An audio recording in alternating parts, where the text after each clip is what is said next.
Welcome back.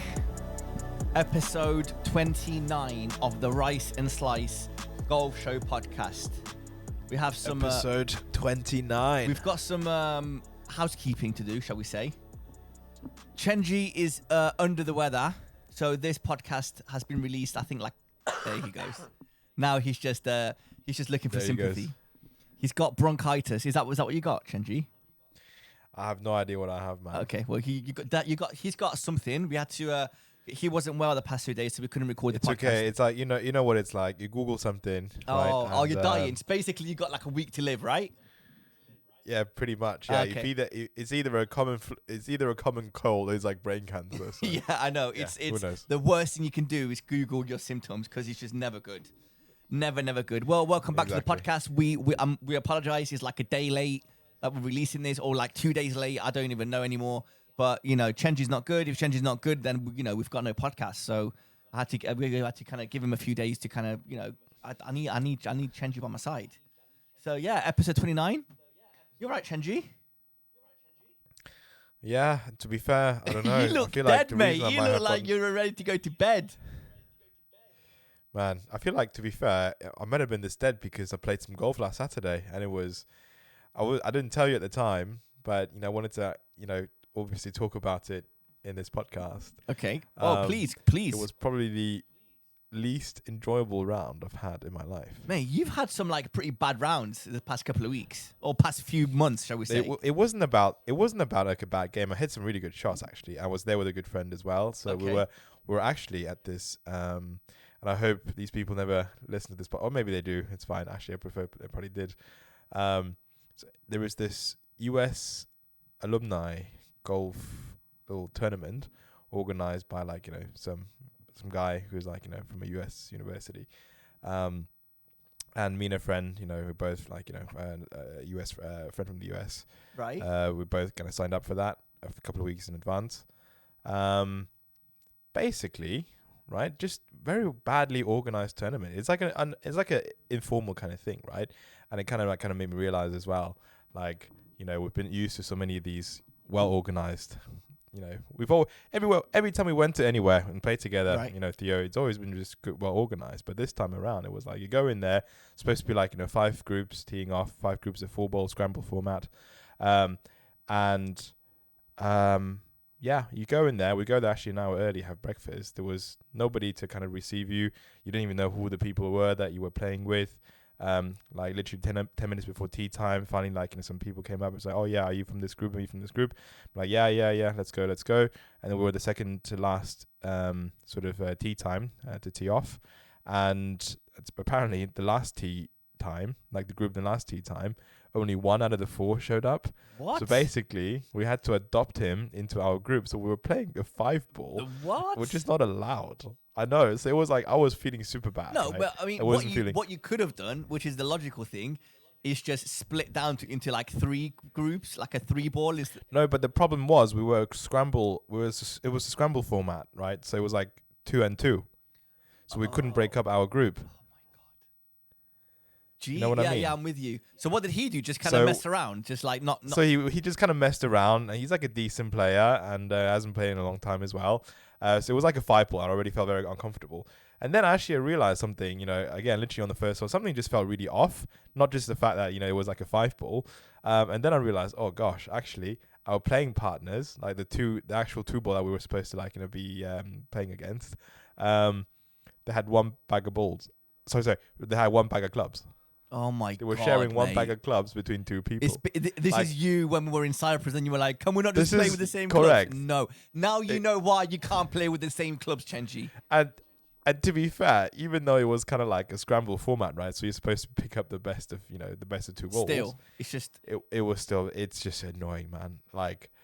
So 2 things felt off. You were you were breaking rules on 2 sins of golf already, right? You know, 5 people in a group, and 2 people sharing 1 bag. And I think those 2 people as well, they were actually not really playing scramble. Sometimes they were hitting multiple shots. It was come on, this is supposed to be a serious tournament, and you're not taking this serious. And they were not very good golfers either. Oh, so, mate.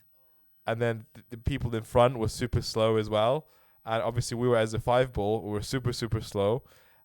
and gave up on the 14th. Just like literally couldn't be bothered. It's been 4 hours, played 14 holes. No. And we're like, just can't be, me and my friend were just like, we can't be bothered. So we just left. So the time before that. And then I got sick. The time before that, we were at 3 locks and I ended up, we had to leave because I pulled my back on the 11th or 12th or whatever it was. So we had to leave. Yeah. And then you left on the 14th because it was like this plague was so slow. Mate, Because you're was having so slow. some nightmares. Everything felt off. I'm not gonna lie. I played quite decent. I mean, I played some good shots in there. My partner has played some good shots in there. Yeah. We weren't gonna win the tournament or whatsoever, but it was just one of those rounds where it just everything felt off, man. Everything felt off. Yeah, it's like it once was like something is off, and you can't kind of get it out of your head. It's just not very enjoyable. Which we've had a few experiences like that. But it's just one of those things, man. I feel like it does tend to happen more in the winter, right? Like it does. Well, I've had like a completely different experience than you. I went and played on Tuesday at Warwickshire again because most courses in like the Midlands, they were all closed because it was all like frozen greens and frozen. It was like really bad the past few days, and it was like -2, -3. And Warwickshire, like I said to you on the not last podcast, I think the podcast before, they don't have winter greens. They don't have temporary greens. You're all good to go. So we went and played there again, mate. If I could play in that weather every single day, 365 days a year, I would take it. It was 6 degrees. It was good. It was nice. It was 6 degrees, and we were playing in like t-shirts. The weather. No way. I'm not exaggerating. There was not a single cloud in the sky. It wasn't windy. It was like 0 winds. That's right. crazy, It was man. just sun was shining. The what do you call it? The conditions, like the grass was like wet but not too wet. It was the perfect amount of wet that almost kind of helped you in a way. Like when you play in August and it's all like dry. It wasn't like that. Yeah. You could attack the pins because it would just sit and kind of plug and stay. The greens were really good. Mate, it was some of the best conditions I've ever played golf in. And I went in with like overlay after overlay. I went in with a coat and this jacket, and then I had a coat on top of this. By like literally the 4th hole, I was in my t-shirt. And mate, it was the perfect weather to play golf. I played. My driving was amazing. My irons were amazing. My short game was decent. Mate, my putting was absolutely dreadful. I probably three putted, maybe 12 out the 18 holes. I was so annoyed. How were the greens though? They were really good. They were not really good. Not August, not summer good, but they were very, very good. Like not Augusta, but you know. Yeah, you know what I mean. Like they weren't rapid fast, but they were they were true. And they just finished cutting them as well, because we were like the greenkeeper was in front of us. So by the time we finished the hole, he mowed the green after us. So we were like the first people on the green. It was very good conditions. Like I'm not saying anything, but it was just my putting, mate. My putting let me down so badly.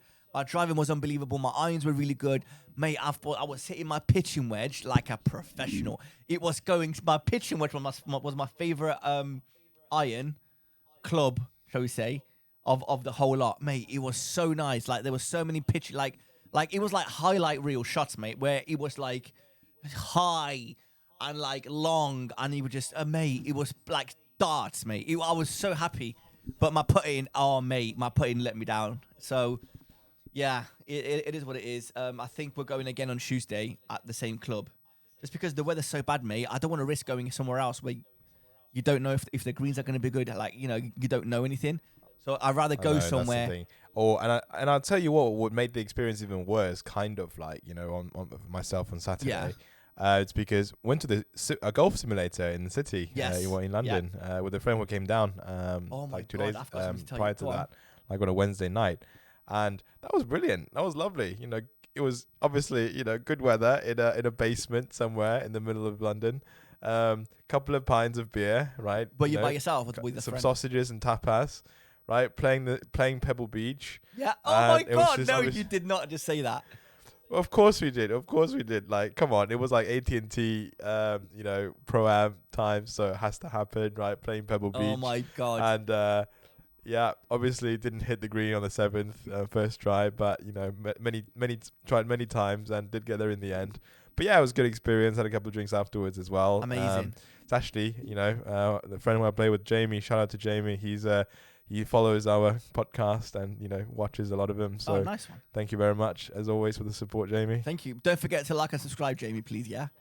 And comment, just a little comment or something saying, hi, thank you for the shout out. Just say, Jamie, if you watch this far, I mean, it's only 11 minutes in. And if I hope you've watched this far. It's only been 11 minutes. Just comment below and say, yes, hi, thank you for the shout out.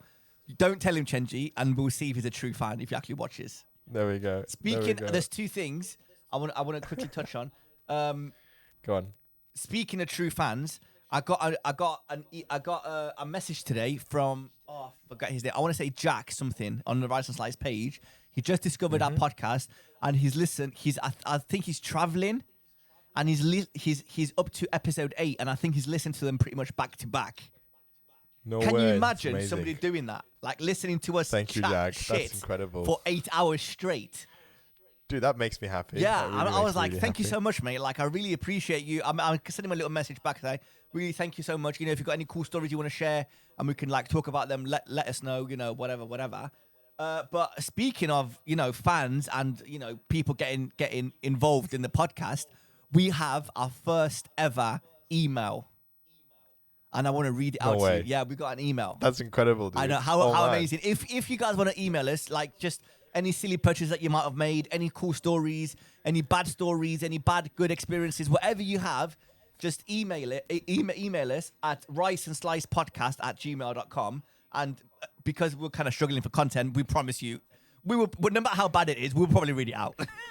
No, but dude, Theo, come on. We always say we're struggling for content. Mate, Every single time we fill out, we fill an hour easy. I know. Easy. Right, so this is the first email ever. I might print this out and actually like frame it. So, are you ready? We need to print out our first hate mail and then our Yes. first real love mail. So this is from a guy called Mr. Joseph Mark. 2 first names, very weird. Shout out to Joseph Mark. So this is the email. Are you ready, Chenji? First ever email. Are you ready? Let's go. I work in the bank. I get your contact from the internet search. I hope that you will not expose or betray this trust. I'm confident that I am about to repose in your benefit. Both families, I am need of your help, and as a foreigner, to transfer sum of $13.3 million. And into your account. Risk is completely 100% free. Please, I would like to keep this proposal as top secret, and also know that you will have 50% of the above mentioned fund, while 50% will be for me. Mate, we are rich. What's half of $13.3 million? 2 packs of cigarettes. Our first ever email is spam of somebody trying to send us fake From money. Nigeria, yes, let's go. Oh my God, mate. But yeah, it is what it is. I mean, it's expected. How did they even find our email? Seriously. Mate, honestly, I don't have a clue. But, shout out to Joseph Mark. Thank you so much for the offer. Shout out to we would Joseph, like Mr. to, Joseph Mark. respectfully refuse the offer. So yeah, let's move on. Oh, speak for yourself, Theo. I'd like to be Mate, go in the email him back. Don't forget to give him your bank details, yeah?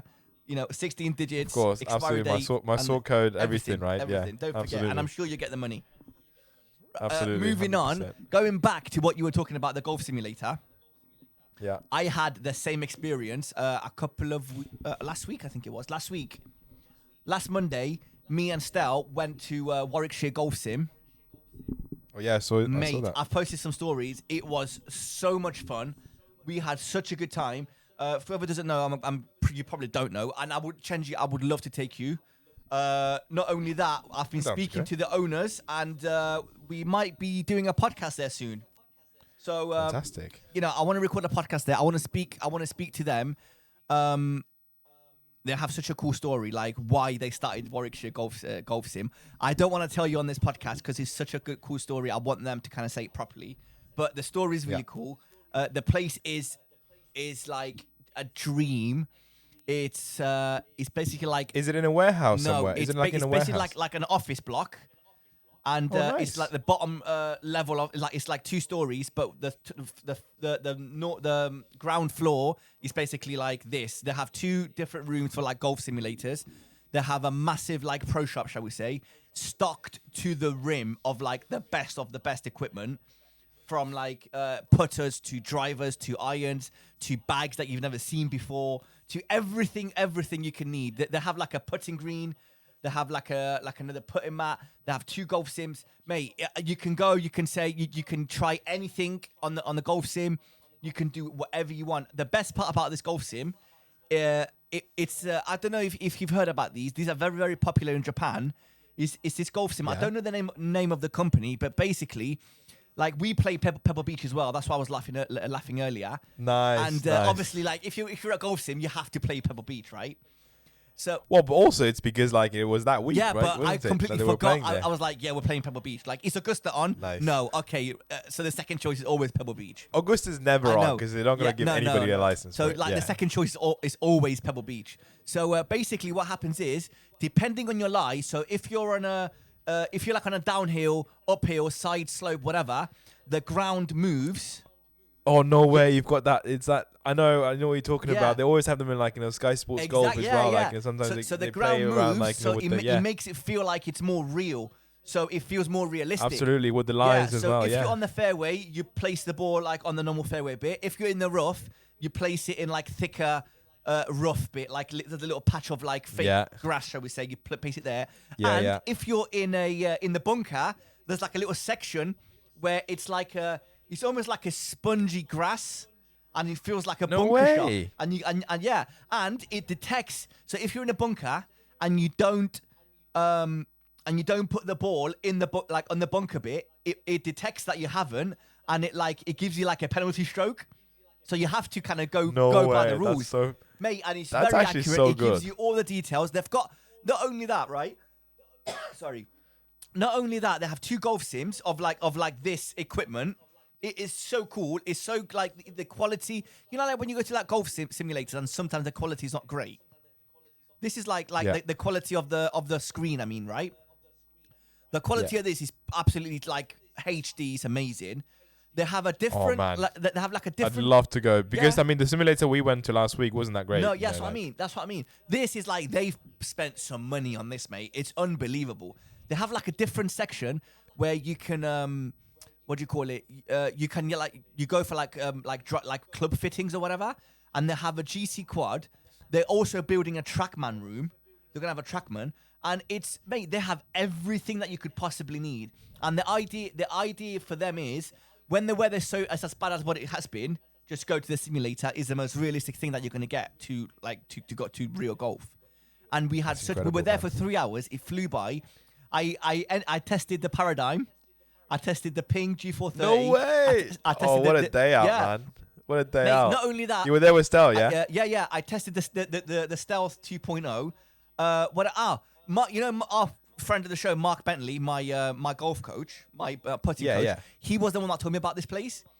He took because they bought something for putting from him. And he called me straight away. He goes, "I've got a place that you're gonna love." I was like, "What is it?" He goes, "It's this. It's called this. Go, like you need to go." I was like, "I promise you, within the next 7 days, I'm gonna go."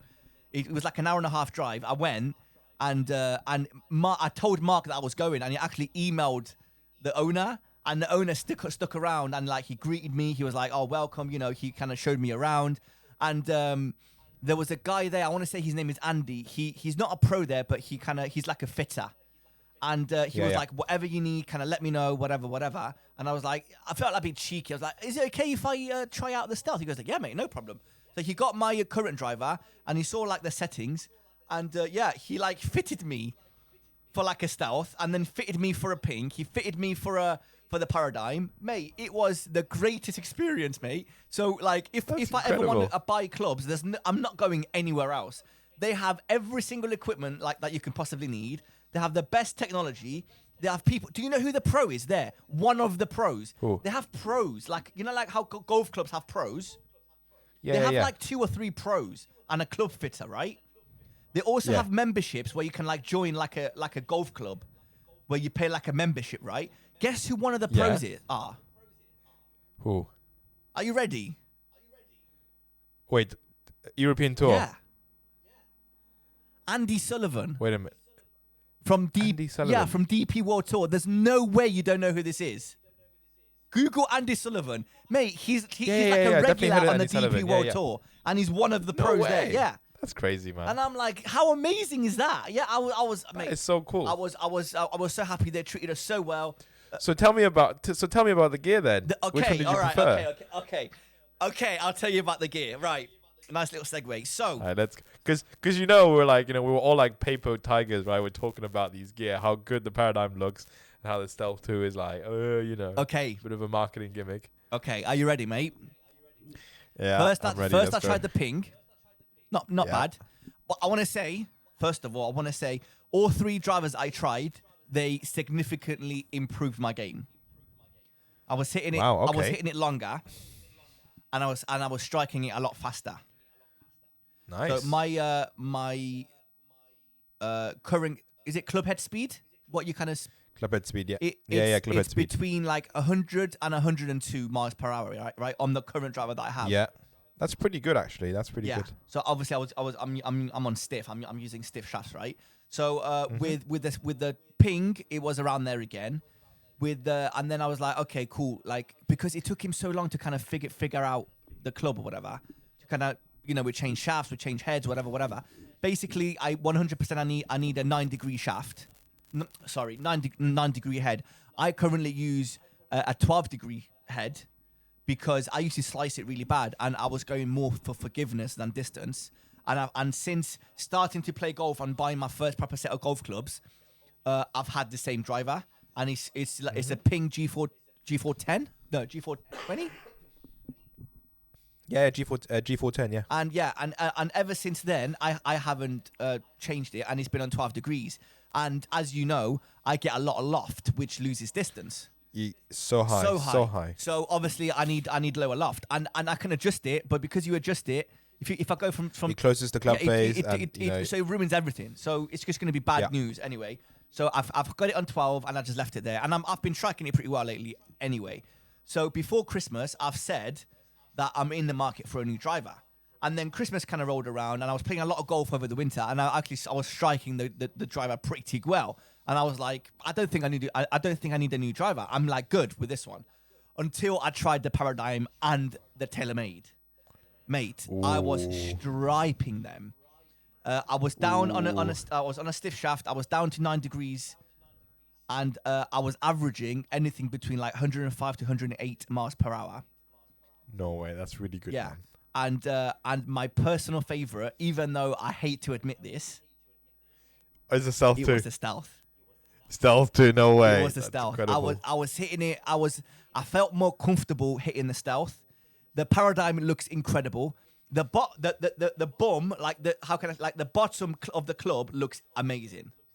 But yeah, with the blue, blue, like tie dye, whatever you want to call it, right? Yeah, but yeah, the top of it, like what you're actually looking at, is just plain black. It's a bit boring. Yeah, yeah. The G430, the green just doesn't work. It's ugly as anything. I didn't like it. The Stealth, I think the first Stealth looks better than the second. I agree. But I tried the first Stealth literally the day it came out, and I didn't like it at all. And I was like, it's a marketing gimmick. I don't like this. It's not for me. It's too much club for me, whatever. Mate, I was hitting it. And guess who's bought it? And guess who's bought it afterwards? No, I didn't buy it. No. I mean, I bought the Stealth. You did. Same with Stel. And I was like, guys, this club is too much for you. Like, you don't need this. We're like, yeah, but I got it for £20 cheaper. I was like, okay, Chenji. Okay, there we go. That's all it takes. That's all it takes. So, yeah. So going in, I was like, whatever happened, I'm not going to get the Stealth. The Stealth ended up being like the better club for me. So I was like, oh no, like I hated the fact that the Stealth was like the better club for me out of the three, and I was like, yeah, it is what it is. So obviously I didn't buy anything. Are you gonna get it? Are you gonna get it? I might do. But I for the time being, no. But I can see myself getting it by the summer. I'm not gonna lie. If I did get it, I would go back to Warwickshire Golf Sim, and I would get properly fitted, and like try the clubs out again. I wouldn't just be like, okay, go stiff. I don't know, Tensai shaft, 9-degree loft. let's go, and whatever. I tried, and mate, great experience. I would love to go back to Warwickshire and have a little play around with you. We had a few beers, we had a few packets of crisps. Absolutely, it would be was nice. Amazing. So thank you to the guys. Obviously, we paid. Nothing was free. I'm shouting them out, but I paid for everything. Nothing was free, and I didn't expect anything to be free either. So let's just kind of clear that up. But I was just very impressed with the operation that they have going on there, mate. It's very impressive. It's very well done. They've only been open for 2 years, and they are smashing it. They are busier than ever, and I would love to go and record a podcast with them. Yeah, I'd love to go and just ask about how business is going. What it's like in the summer as well. Because obviously we can all imagine how business gets in the winter, but in the summer when people are out there playing golf, how is business and all of that? It'd be quite interesting to learn. Exactly. So we need to do that. I spoke to them already, and I was like, guys, can we do a podcast? They're like, yeah, no problem. I think there's 2 owners, and one, Fred, I want to say his name is, lovely chap. He came and said hello and everything. He I think he's the social marketing kind of guy, and I think he's the guy that we're going to be hopefully sitting down with. But they have such a cool setup. It's like your dream setup that you want to have in your house. They have the nice Chesterfield couch and the grass backdrop, and it's a perfect place, mate. I can't wait to take you. Just like this, yeah. It's similar, that. That's one aesthetic, right? And then you got the opposite where it's a bit sportier. They have pillows that say golf, a golf pillow. I don't know, man. It was just I don't know. I really enjoyed it. I would love to go back. Anyway, moving on. Speaking of Taylormade and Ping and Cobra and all of this, have you seen? I don't know if you've heard of the news about Bryson DeChambeau. Have you heard? No, go on. He's left Cobra. No way. Yeah. Has he? I think I want to say When did that happen? I think about 4 or 5 days ago. There isn't an official statement. I mean, I was obviously a bit sick, so I haven't really it's followed fine. anything. I mean, I'm not expecting you to kind of know everything, mate. But I don't know. That's what you expect at all times. Yeah, I know. That's what I mean. So Bryson left Cobra. They were in Saudi Arabia. What was it? The Saudi Invitational. Right. Yeah. So and he was playing with Taylormade clubs. He had the Stealth 2 in the bag. So the rumor is that he's going to sign with Taylormade. I don't know what's going to happen with. I don't know. Are they going to make him one length ironed? Are they going to Are they going to release Taylormade going to release one length ironed with Taylormade? It's weird. I don't know what's going on. But something else happened as well. Rory McIlroy was using Vokey wedges. Interesting. And I was like, I didn't know this was allowed. So I did some research. What is happening? Sorry? Yeah. I did some research. And the week that he won, did he win? When did he win? A few weeks ago. In Dubai. In Dubai. Dubai, yeah. Dubai Desert Classic, yeah. So, and he won with the Vokey wedges in the bag. And obviously, I didn't realize because I watched the whole week and I didn't realize. I didn't notice it at all. I watched it with him as well. Apparently, it was a thing. And then I was like, is he allowed to do that? Is this beef going on between Taylormade and Rory? No, there is zero beef going on. Obviously, he's very happy. Yes, out the 14 clubs in his bag, only 3 of them. His driver. Sorry, go on. Yeah. So out the 14 clubs in the bag, only 3 of them are the newest models. It's of the what do you call it? Of the Stealth 2, the 3-wood, and 2 more clubs. It's not the driver, so he's using the old Stealth, the first Stealth. He's using Vokey wedges. Oh wow! Yeah, his irons are, I think, his own custom brand of Taylormade. Yeah, they're all their own so that's right. They're not his irons are for sale. Tiger Woods. Yeah, that's right. Proton or something. That's what it's but called. Yeah, Tiger Woods' irons you can buy, I think. No. Yeah. But these you can't. Anyway, so I did the Proton. Yeah. So I did some research, and this is a very common theme with golfers. 10 club deal. Yeah, 10 club. I didn't know that. I didn't know right. that, and I thought that was interesting. So if he signed with a manufacturer like Taylormade, Ping, Titleist, whatever, you can use all 14 clubs with that brand, but you don't have to. If you want to have 3 wedges. If you're with Taylormade, you want to use 3 Titleist wedges, that is completely fine. And I found that very interesting, and I'm surprised that a lot more people don't do this. Because if you're thinking of wedges, the first wedges you're going to think of are the Vokey wedges. If you're thinking of putters, the first putter that you're thinking of is the Scotty Cameron. You know, if you're thinking, okay, irons, you know, you're going to have to use the brand that you're kind of using. If you're thinking of like driver and 3-wood and all that kind of stuff, my first thought is probably Titleist, I would say, because I think they're the best. Yeah. But they don't market it because they don't really care, because they kind of know that they're best. So I've actually done like a little list, and I want to see if you agree with me, right? I don't think that Taylormade is in the top 3 for club manufacturers. What do you think? In terms of performance? In terms of everything. No, we're not marketing, because obviously they're number 1 at marketing, hence the stealth, hence absolutely. You know, all this kind of stuff. They have the best players on tour. They have the best looking clubs, I'd say, because like the stealth was just like mind blowing, the first stealth. But I don't think that actually. I mean, I might be wrong, but I don't think that they are top 3.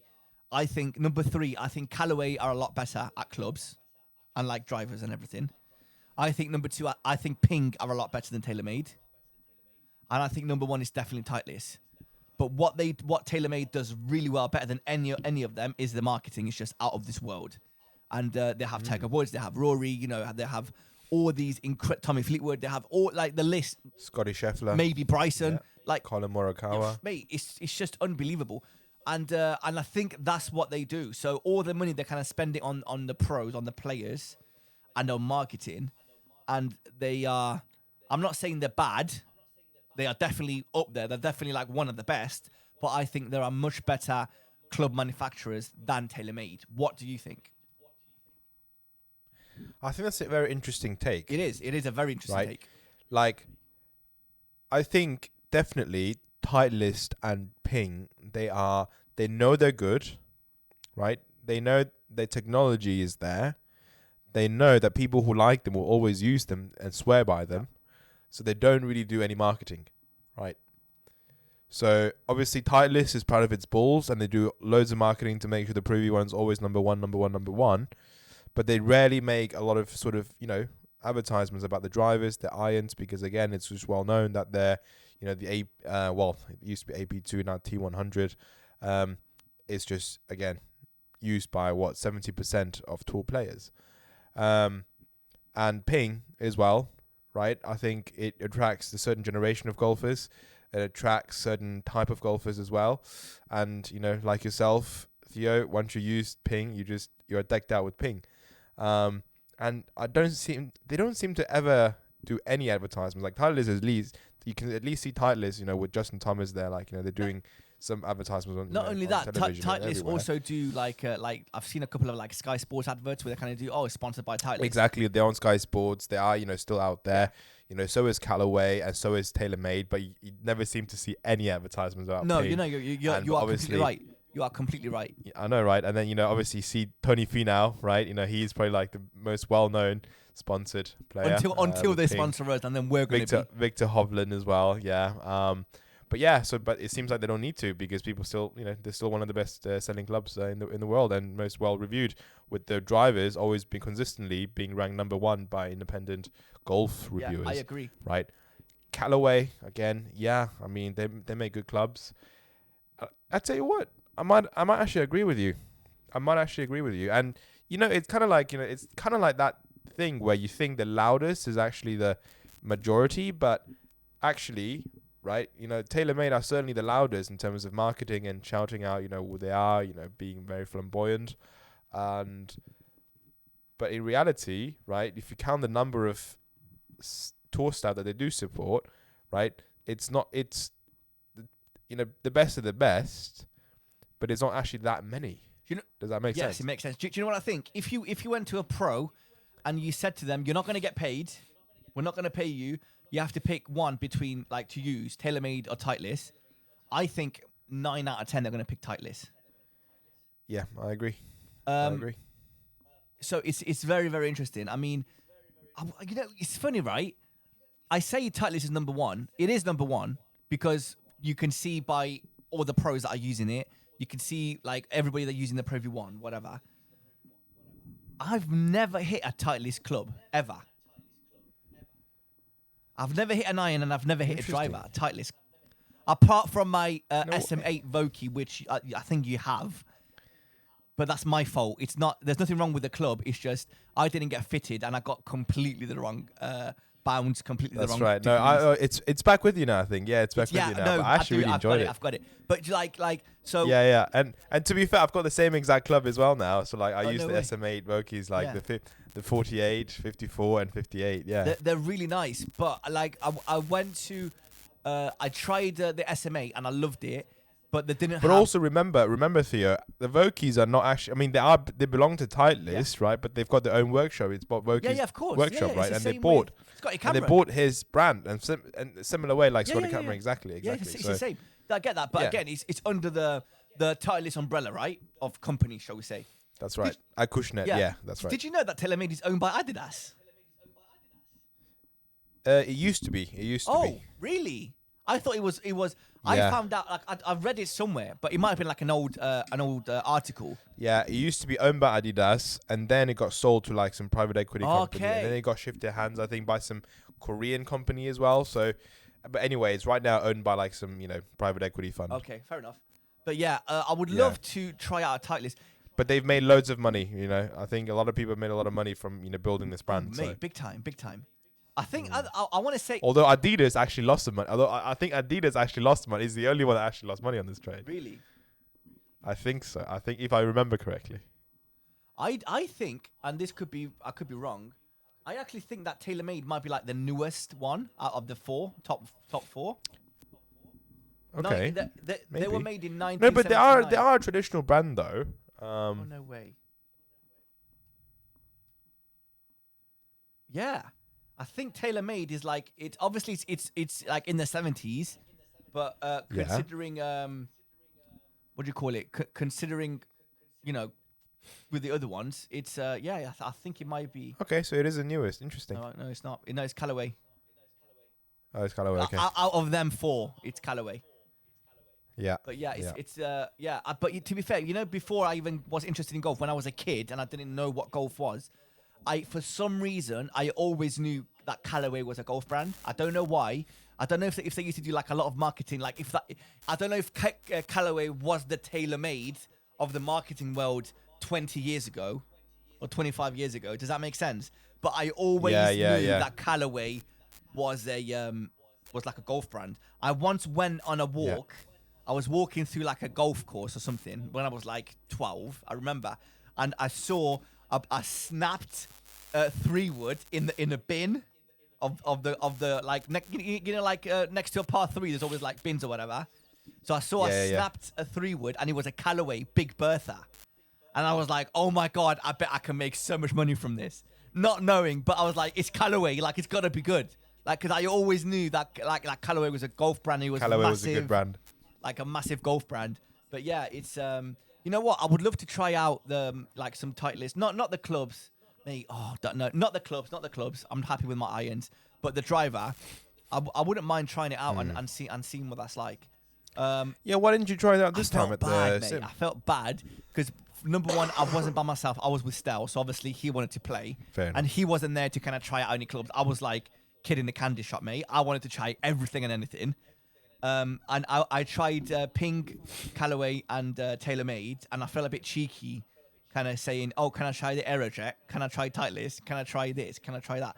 So I was like, I kind of stopped asking for help because, like, he was, bless him, like Andy, he was there. He was like giving me his full attention.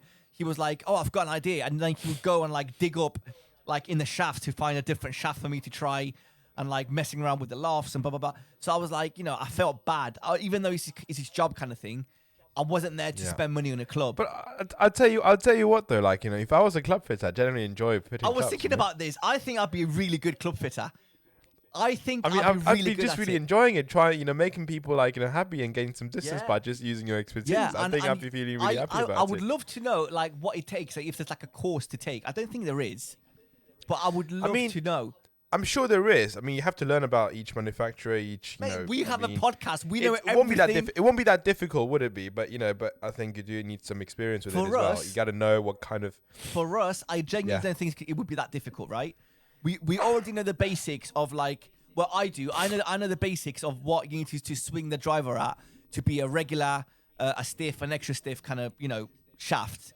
I know like what the what do you call it? What the spin rates kind of need to be optimum performance kind of thing. Like these are basic things that you can just learn by yourself. That if you're like a nerd like me, you know this kind of stuff because when I go to like a top tracer or like a trackman, driving range, and I see the numbers, I want to understand the numbers. I don't want to see a bunch of like graphs and numbers and not know what they mean. So I would love to. I don't know, man. I think it'd be really interesting. I think I'd be really good at it, and I think it's very satisfying as well. Absolutely, like helping somebody out. I mean, come on. I mean, both of us are gearheads, aren't we? We like to we like to look at the gear. Big time. All the gear, no all idea. The gear, no idea. Actually, no. Well, no. That's just me now. You're getting all the. I think you're starting to get the idea. Well, you say that. My putting is still pretty bad. I know what I need to do. I just need to do it. I feel sorry for Mark Bentley because obviously, he's trying to make you a better putter, but we need to get Mark on the podcast as well. He listens. We need. And we were speaking. What do you call it? We were speaking like I said, we had like a mate. I love that man. He just calls me out of nowhere just to see if so you need to be better at putting, mate, to actually repay him. I know. I do love him. I do. Don't disappoint him, Dad. I know. He's he's like a golf father figure in a way. So yeah. Exactly. And then and your worst game is your putting. It is. But yeah, I need to fix it. It's my fault. It's not him or whatever. It's I think he's fitted you. Sorry. He's fitted you. Yeah. I think it's because it's the winter. I don't take my time on the putting green. I think it's hard to focus when it's winter. That's what I was going for. It's hard to focus. It's like, because it's not going to be the same green come summertime. It's not, and I'm not putting really a card matter. in. I'm like, I'm not. Correct. I'm not aim pointing on every single green. There's some greens where I'm just like, okay, I can read this. Just want to get in close to the hole and 2-putt and just go. And then I'm like missing like a 5-foot putt, and I'm like, what's going on, man? Like, why me? Yeah. But yeah, I've got some other news. There's two things I want to talk about. Number one, I have joined a golf society. Nice, very good. So, what is it? Yeah, it's a guy I know. He was like, he's a customer. This is the Society of 250-yard drivers. Yeah, that's it. I think I might be the worst one, like the worst golfer in the society. By what I gathered, they're all pretty decent. I had to pay like £25 like entry fee or whatever it is, and every first Sunday of the month we go and play somewhere different. I'm like, oh yeah, that'd be nice. Yeah, that'd be good. But I can't go on the it starts in April. But the first Sunday of that month, you're going to. I'm going to be away, Chenji, and unfortunately, Chenji, you are not going to be with me. I don't know how you're not coming with me. I've told you that we're going to this place for the past 10 months. Yeah, but we said it was going to be May or something. It was always April, no? Was it always April? I'm sure it was. Bank holiday. So I'm going to Thrashing Cliffs in Bulgaria. Dude, you send me the pictures. It's Thrashing Cliffs, man. for it's absolutely whoever doesn't know, is probably, in my opinion, the number one golf course in like Europe. I want to say it's on 18 holes. You're on a cliff, and it's like the best way I can explain this is the European Pebble Beach. Every single hole you've got more like Cypress Point, Yes, exactly. It's this beautiful course. It's so cheap, like for how good this place is. Well looked after. It's like €70 to play around a golf there. They have a it's like a golf resort. So they have it's like Aphrodite Hills. They have a hotel, spa, restaurants, and then obviously the golf course. We were supposed to go to and stay at the hotel. Everything was booked and everything was sorted. And then they emailed me last week and they were like, we're really, really sorry. But when it was supposed to be the opening weekend, the weekend that we're going. And then we emailed me and they're like, oh, we're really sorry. We have some bad news. We're not opening on the weekend that you're coming because we don't have enough bookings for us to justify opening. So we're going to open the weekend after. We're really sorry. They were going to give us like complimentary things. Can you come the week after? And I was like, no, I'm really sorry. We can't come the week after. The flight's already booked. Everything's already booked. Thankfully, I had insurance. So I was going to get the money back for the flights or whatever. And I bet, mate, I was gutted. I was like, I couldn't, like, for the first 24 hours, I was like, I was so down. I was like, there was nowhere else for me that I wanted to go more than this place. I don't even want to say St. Andrews. St. Andrews, because I think St. Andrews, you can just go whenever. But this place, you have to catch a plane. You know, it was I wanted you to go, like I was going with Stell, you know, all that kind of stuff. So it would have been like a dream come true for me. Personally, it was like number one on my list of places to go, and I'm so happy that. And you know how I made it up by not being able to go. What do you mean? I drank some wine from Thracian Cliffs last weekend. What? And I tell you what, it's a really good wine. One of the they make some really good wine. They make wines at Thracian Cliff. One of the excursions, you can go to like a wine, like a round the corner winery and kind of. It's actually really good. No way! Oh, really, I'm gonna bring you back some wine then, since you're not coming. But yeah, basically what happened was they cancelled, and I was gutted. I was talking to my wife, and I was like, I can't believe we can't go. So we were looking at going to Portugal. Obviously, Portugal's very nice. We were going to go. We were looking at Monterey and Don. I want to say Dom or Dom Pedro. It was like, it's like the best clubs in Portugal, right? And it's in yeah. They're all like really close to each other. The weather is better in Portugal. It was a bit more expensive, but we're like, well, we've got no choice. Let's just go to Portugal for 3 days. And then I was telling the wife, and she was like, hold on, did they tell you that the hotel is closed, or that and the golf, or did they just say the hotel? And I was thinking, and I was like, I don't actually know. Like, I'm pretty sure it's everything. It's like the resort is closed. And then she was like, why don't you just ask if the golf course is open? And I was like, okay, I'll do that then. So I emailed them, and I was like, hey, guys, I'm really sorry, but I know the hotel's closed, but is the golf course also closed? And they were like, no, the golf course is open. And I'm like, what? What? Like, why wouldn't you tell me this? Like, they didn't say. They just said the resort is going to be closed. So anyway, so I'm like, yes, okay, we don't need to cancel flights. We can still go and play there. So they gave me like, what do you call it? 2 like options like for resort, for hotels nearby. And I Googled the first one, mate. And shall I give the name out? Does it matter? Yeah, go for it. So it's called the Lighthouse in Bulgaria. And it's, what do you call it? It's another golf resort, but the golf course on this resort is nowhere near as nice as Thracian Cliffs. We are going to play there once, but it's nowhere near as good as Thracian Cliffs. And I was looking at like booking there. It's like a 10-minute drive, you know, perfect, no problem. And then I went to look for the rooms. I put for 4 people, because obviously it's going to be 4 of us. I put for 4 people, and only one room was available, and it was the presidential suite with a private pool. And I was like, what is this? So I was looking at the pictures, I was like, oh my, this is like way too good for us. Like, we just need like a bed and like a toilet and a bathroom, like, and a shower. That's all we need, right? And I look at the price, mate. It was so cheap. It's costing us like less than £200 per person for 3 nights, 4 days. Breakfast crazy, included. This is crazy. You've seen the pictures, mate. I've seen the picture with a pool overlooking. We've got like this massive private pool, like on the balcony of our room. The room is massive. It's like 3-4 bedrooms. It's got like this old its own like a reception area. It's one of these rooms that you see on TikToks and Instagrams, where if you it's like a 20 grand room in Vegas, like $20,000 a night room in Vegas, or like in Dubai. It's just too good for us.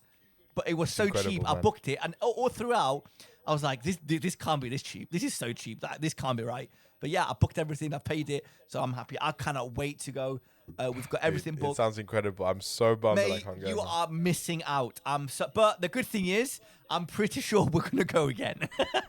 Before exactly. I've gone, I will happily go with you, me and you, on like a different bank holiday. I'm really looking forward to, mate. I can't wait. Dude, I can't wait. It'll be amazing. So I'm really looking forward to that. We're playing twice at Thracian Cliffs and once at what's it called, at the lighthouse. Yeah, Leo might come, the friend of the show. We had him on the podcast. He might come. I don't know yet. He's still trying to figure out work or whatever. But we're recording a lot of videos.